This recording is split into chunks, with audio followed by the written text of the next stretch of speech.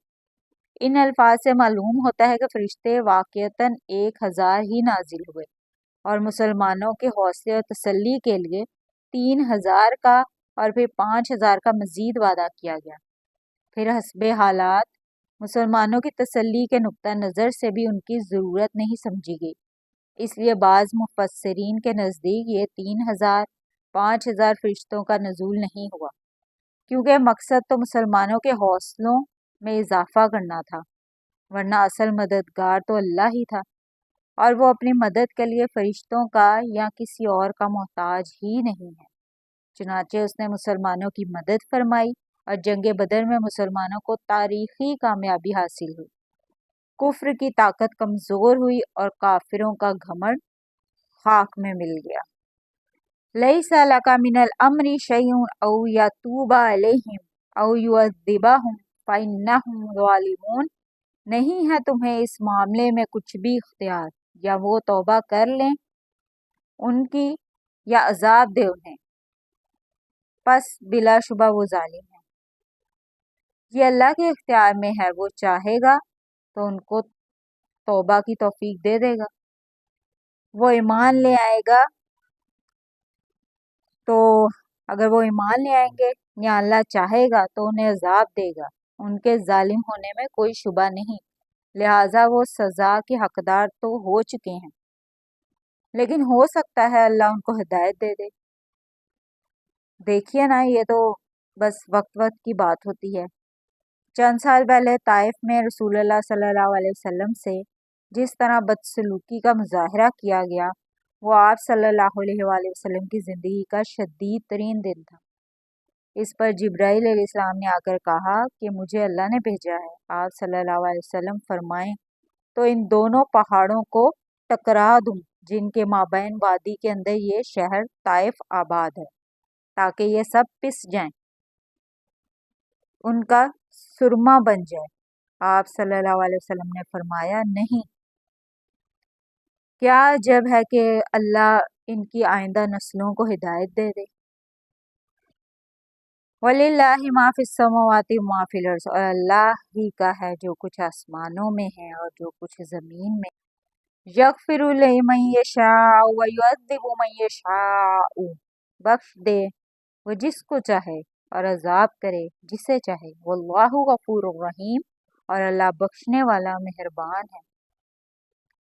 زمین و آسمان کا مالک صرف اللہ ہے، وہ جس کو چاہے بخش دے اور جس کو چاہے عذاب دے، وہ جس کو چاہے معاف کر دے، وہ بے شک بخشنے والا اور مہربان ہے۔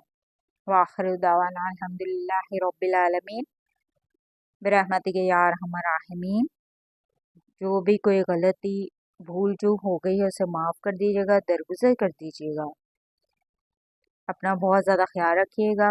السلام علیکم ورحمۃ اللہ وبرکاتہ۔